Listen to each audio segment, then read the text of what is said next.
It was the year 1260, and the world stood on the brink of collapse. The Mongols, history's most feared army, had conquered entire empires, leaving nothing but destruction in their wake. Cities razed to the ground, libraries burned to ashes, millions slaughtered without mercy. Their reputation alone was enough to make kingdoms surrender without a fight. But in the heart of Egypt, an unexpected force would rise to face them. This is the story of the Battle of Ain Jalut, the moment when the Mamluks defied destiny and changed the course of history forever. The Mongols, led by Genghis Khan and his successors, had created the largest land empire the world had ever seen, dominating territories from China to Eastern Europe. Their horsemen could travel 100 miles in a day. Their archers could hit targets while galloping at full speed. Their military discipline was unmatched. Nothing seemed capable of stopping their advance. But when the powerful Mongol general Qutuz marched toward Egypt, he encountered fierce resistance. The Mamluks, warrior slaves who had become the defenders of the Islamic world.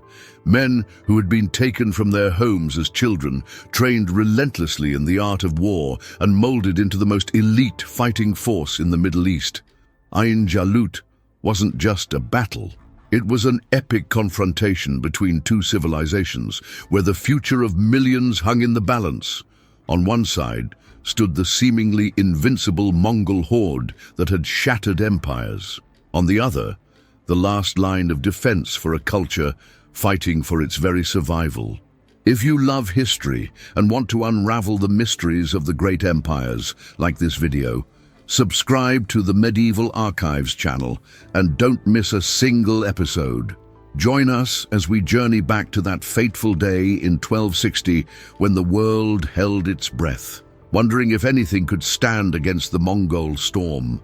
The Mongols weren't just conquerors, they were masters of warfare who rewrote the rules of battle. From the frigid steppes of their homeland, they emerged as an unstoppable force that would cast a shadow of fear across continents. When the thundering hooves of Mongol horses approached, entire cities would empty before a single arrow was fired. Their reputation for brutality wasn't just propaganda, it was a carefully cultivated weapon. After conquering a city that had resisted, they would often massacre every living soul within its walls, creating mountains of skulls as grim warnings to others who might consider defiance.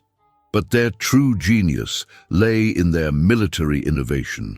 While European knights were weighed down by heavy armor, the Mongols developed lightweight, mobile warfare to perfection. Their horsemen could travel up to 60 miles in a single day, an astonishing distance that allowed them to appear seemingly out of nowhere. Each Mongol warrior carried multiple bows and could unleash a storm of arrows while riding at full gallop, a skill they mastered from childhood. Most impressive was their feigned retreat tactic. The Mongols would pretend to flee from battle, enticing enemy forces to break formation and chase them, only to suddenly wheel around and annihilate their now disorganized pursuers. Their logistical prowess was equally remarkable. Each warrior traveled with several horses, rotating mounts to prevent exhaustion. They carried dried meat and fermented mare's milk that sustained them without needing to stop for provisions. This allowed the Mongol army to move with unprecedented speed, catching their enemies completely unprepared. Under Genghis Khan and his descendants, they conquered lands stretching from the Pacific Ocean to Eastern Europe, the largest contiguous land empire in human history. Cities that once stood prosperous along the Silk Road were reduced to ash. Ancient dynasties that had ruled for centuries crumbled in months.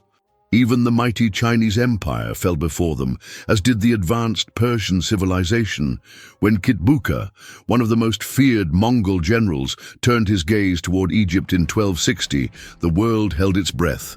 This was a man who had demolished cities, slaughtered populations, and outmaneuvered every army he faced. His forces had already conquered much of the Middle East, including Baghdad, the jewel of Islamic learning, where they had destroyed libraries containing centuries of knowledge and turned the Tigris River black with ink from discarded books. As Kitbuka's army marched toward Egypt, many believed they were witnessing the end of yet another civilization. But unknown to the Mongols, the Mamluks were preparing a welcome like none they had ever encountered. Did you know that the Mamluk victory at Ain Jalut was one of the first times the Mongols were defeated in an open-pitched battle? Before this clash, the Mongols seemed almost supernatural in their ability to conquer. After Ain Jalut, the myth of Mongol invincibility was shattered forever. This single battle not only saved Egypt but fundamentally altered how the world perceived Mongol power. It marked the moment when other kingdoms realized that the horsemen from the steppes could indeed be beaten. Who were these warriors who dared to stand against the Mongol storm? The Mamluks were perhaps history's most remarkable military force, men whose journey from chains to glory defies our modern understanding of slavery and power. The word Mamluk itself means owned or possessed in Arabic. These were not men born to privilege, but boys purchased from the steppes of Central Asia and the Caucasus Mountains, taken from their homes at the tender age of 12 or 13, never to see their families again. Their earliest memories of Egypt would be of the slave markets where they were examined like livestock, valued for their strength and potential as warriors. But these young slaves were destined for something extraordinary. The Islamic rulers of Egypt didn't see them as mere property. They saw untapped military genius. Each Mamluk boy was assigned to a senior warrior who became his mentor, teaching him Arabic, the Quran, and the intricate arts of war. Their training was brutal and relentless. From sunrise to sunset, they practiced horsemanship until they could perform acrobatic feats on galloping steeds. They mastered the composite bow, capable of piercing armor at 100 paces. They learned to wield the curved saber with such skill that they could slice a silk scarf thrown into the air before it touched the ground. What made the Mamluk system truly unique was its strange paradox. These were slaves who commanded immense respect. As they rose through the ranks, they gained wealth, prestige, and eventually unprecedented power. Unlike hereditary nobles in other kingdoms, Mamluks earned their positions through merit alone. The most gifted could rise from the lowest slave to the highest general, regardless of birth. By the 13th century, the Mamluks had become more than just an elite fighting force. They had become kingmakers. When the last Ayyubid Sultan died without an heir, the Mamluks did something astonishing. They seized control of Egypt for themselves, establishing a military dynasty that would rule for centuries. At the time of the Mongol threat, the Mamluks were led by two exceptional figures. Sultan Qutuz, himself a former slave who had risen to ultimate power, was a brilliant strategist who understood that Egypt represented the last bastion of Islamic civilization. His right-hand man was the fearsome Baybars, a one-eyed warrior of legendary skill whose tactical genius would prove decisive in the coming battle. For these men and their Mamluk brothers, the approaching Mongol army represented more than just another enemy. The Mongols had already destroyed Baghdad, the intellectual center of the Islamic world. The ancient House of Wisdom, with its countless precious manuscripts, had been reduced to ashes. The last Abbasid caliph, spiritual leader of Islam, had been executed, wrapped in a carpet and trampled to death by Mongol horses to avoid spilling royal blood on the ground. The Mamluks knew they weren't just fighting for land or glory. They were fighting for the very survival of their faith and civilization. If Egypt fell, there would be no other Muslim power capable of resisting the Mongol advance. The culture, knowledge, and holy sites of Islam would be at the mercy of conquerors who had shown little respect for the traditions they encountered. And there's something quite remarkable about these warriors that few people realize. The Mamluks had faced the Mongols before. Many had come from the same steppes, the same tribes, even the same families as their enemies. They understood the Mongol tactics because these tactics were part of their own heritage. In a strange twist of fate, the Islamic world's best hope against the Mongol onslaught came from men who shared the Mongols' origins. As Kitbuka's army approached, the Mamluks prepared for battle with the grim determination of men who knew exactly what was at stake. They had transformed from owned to owners, from slaves to sultans, and now they would attempt their most impossible feat yet, stopping the unstoppable Mongol horde. Dawn broke over the valley of Ain Jalut, the spring of Goliath, on the 3rd of September 1260. The name itself seemed to foreshadow the biblical confrontation about to unfold. This lush, green valley in Galilee would become the stage for one of history's most consequential battles. The air was thick with tension as the two armies faced each other across the battlefield. The Mongols, numbering around 20,000 elite warriors, took position with their characteristic confidence. They had never known defeat in a major engagement. Why would today be any different? Kitbuka, the veteran Mongol general, surveyed the Mamluk forces with a calculating eye. A Christian Mongol from the Naiman tribe, Kitbuka had conquered Damascus and Aleppo. He had crushed armies twice his size. He had no reason to doubt his victory today. The Mamluks, led by Sultan Qutuz, had marched north from Egypt with a singular purpose: to draw a line in the sand that the Mongols could not cross.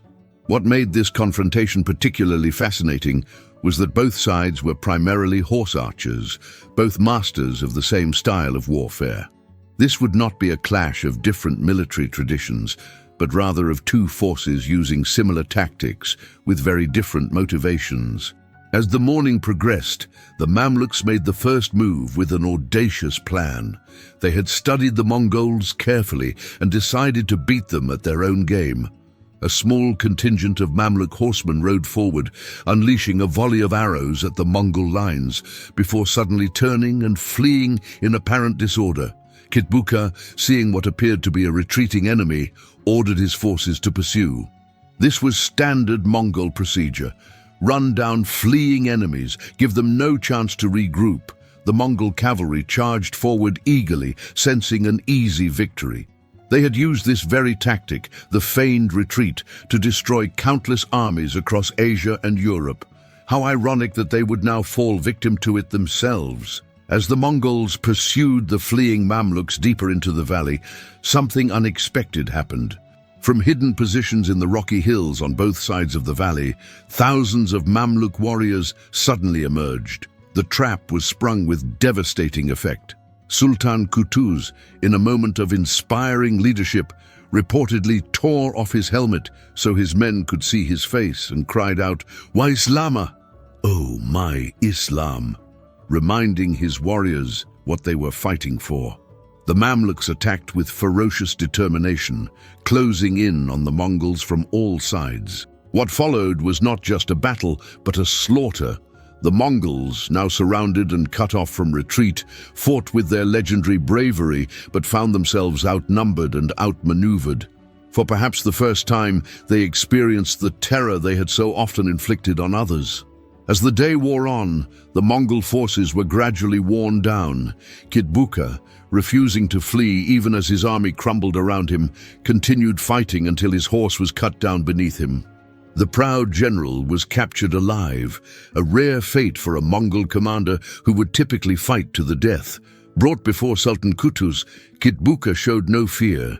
According to chronicles of the time, he warned the Sultan, "My death will cost you dear. The dust of the hooves of the Mongol horses is already on the way." But his threats fell on deaf ears. The Mamluk victory was complete when Kitbuka was executed. His head later paraded through the streets of Cairo as proof that the Invincible had been defeated. With the death of Kitbuka and the destruction of his army, the seemingly unstoppable westward expansion of the Mongol Empire came to an abrupt halt. Never again would Mongol forces seriously threaten Egypt or North Africa. A civilization that had known nothing but victory for decades had finally met its match in the former slave soldiers of Egypt. Did you know that the Mamluks defeated the Mongols by using the Mongols' own famous feigned retreat tactic against them? If you're enjoying this video, please hit that like button, share it with fellow history enthusiasts, and subscribe to the Medieval Archives for more incredible stories from the past. and tell us in the comments, what do you think was the decisive factor in the Mamluk victory? Was it their tactical brilliance, their desperate defense of their homeland and faith, or perhaps the overconfidence of the previously undefeated Mongols? Let us know what you think. The echoes of clashing swords at Ain Jalut would ripple through history far beyond that September day in 1260. This wasn't just a military victory.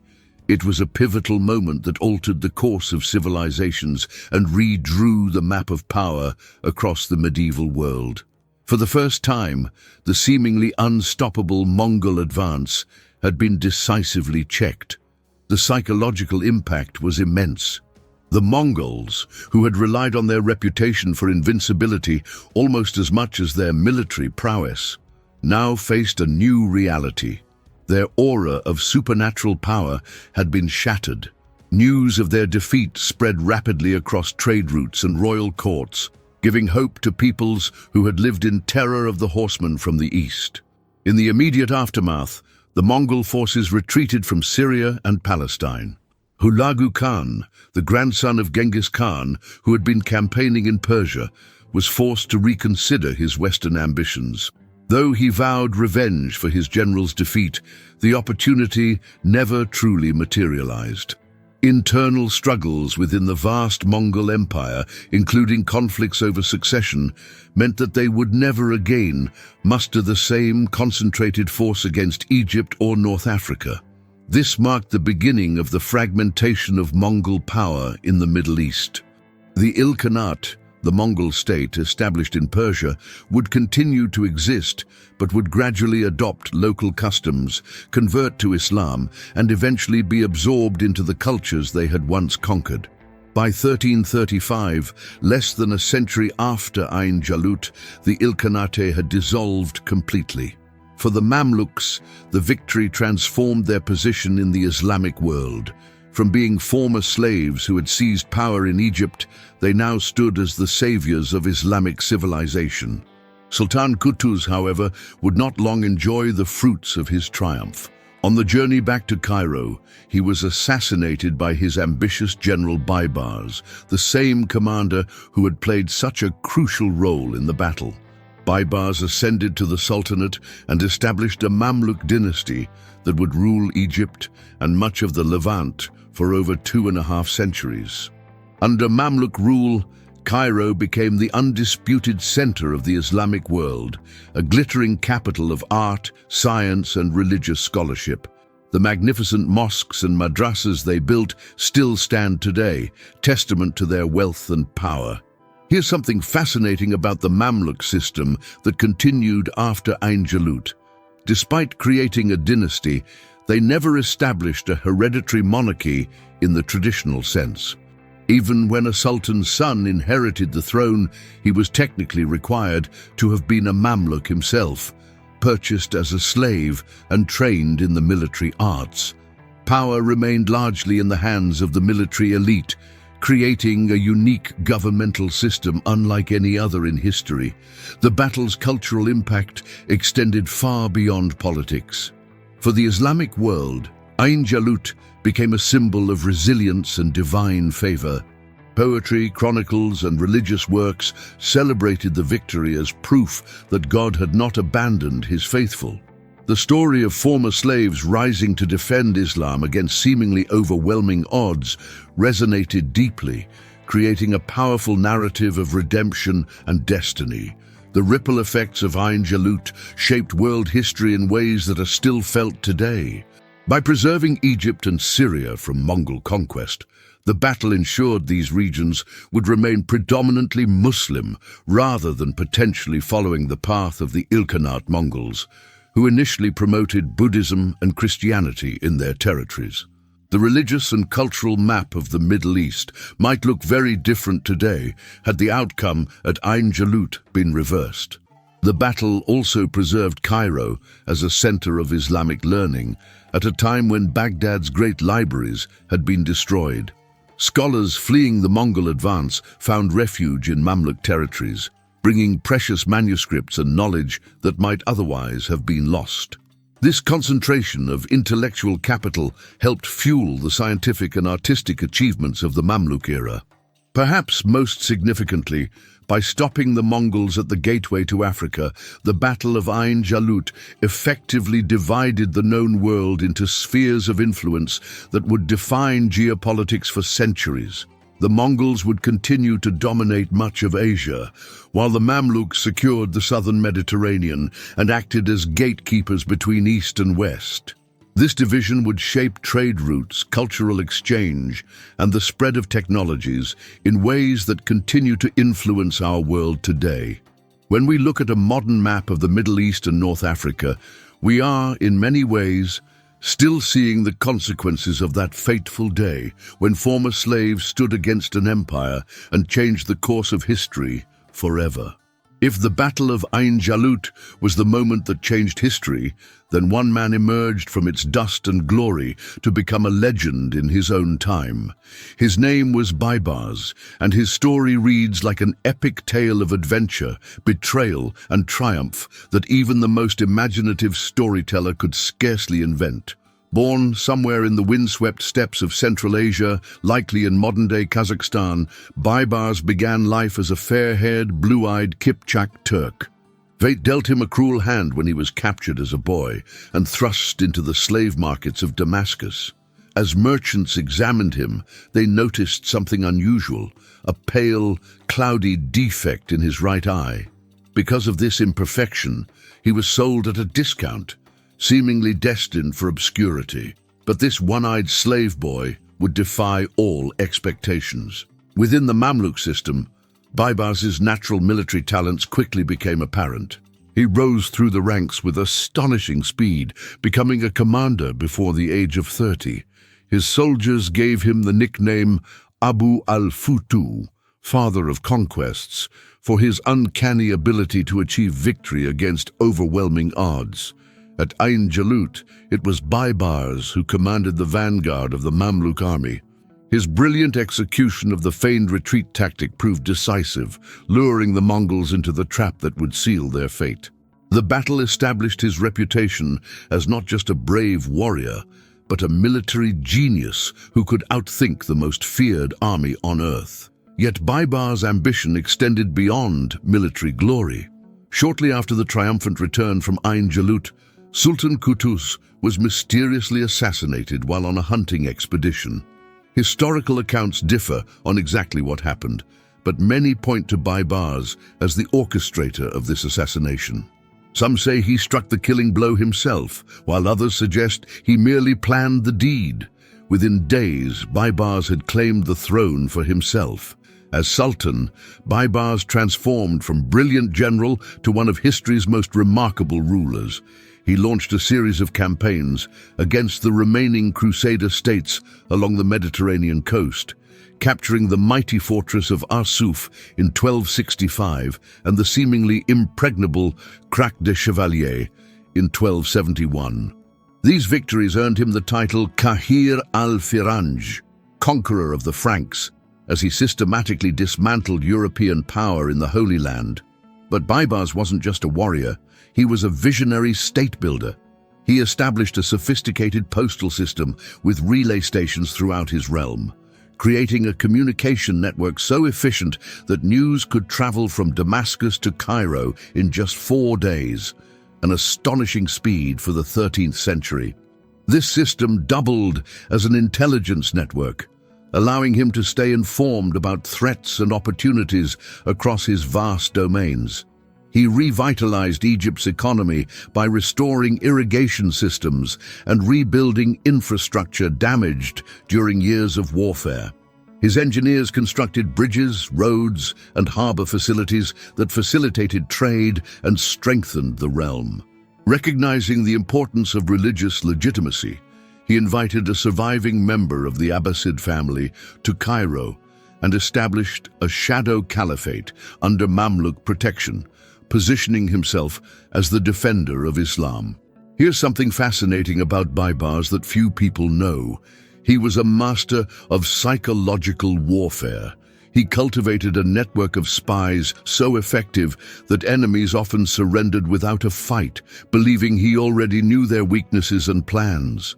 He would send messages directly to enemy commanders, revealing intimate details about their defenses to unnerve them before battle. Some even claimed he could shapeshift or be in two places at once, rumors he did nothing to discourage. Perhaps most remarkably, Baybars achieved all this while living with his disability. His partial blindness would have prevented most men from becoming warriors in an age when depth perception was crucial in combat. Yet he transformed this weakness into a strength, developing an almost supernatural awareness of his surroundings that compensated for his limited vision. When death finally claimed him in 1277, supposedly after drinking from a poisoned cup intended for someone else, Baybars had transformed the Mamluks from a military elite to a regional superpower. He left behind a legacy so powerful that for centuries after his death, stories of his exploits were told and retold across the Middle East. These tales eventually coalesced into the Sirat Baybars, an epic folk narrative comparable to the legends of King Arthur or Robin Hood, but with a crucial difference. Baybars was unquestionably real. The epic, still recited in coffee houses across Syria and Egypt well into the 20th century, portrays him as the perfect Islamic hero, brave, just, and devoted to protecting the weak against oppression. From slave to sultan, from outcast to legend, the story of Baybars embodies the extraordinary potential for transformation that defined the Mamluk era.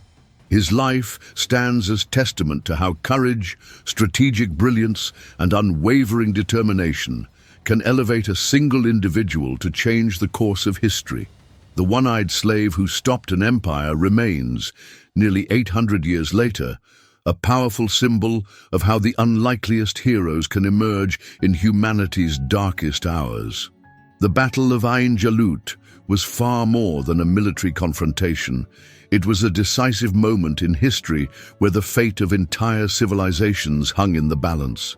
In that green valley in Galilee, the course of human events pivoted on the courage and cunning of men who had once been slaves. The Mamluks, emerging from the shadows of servitude to become elite warriors, proved that even the most feared army the world had ever known could be defeated. Their victory didn't just save Egypt, it preserved Islamic civilization at a time when it faced its greatest existential threat. The knowledge, art, and culture that flourished under Mamluk protection would become an enduring legacy that enriches our world even today. History is often shaped by these pivotal moments, battles where the outcome could have easily gone another way. Imagine for a moment what might have happened had the Mongols emerged victorious at Ain Jalut. Their armies would likely have swept across North Africa, potentially reaching the Atlantic shores of Morocco.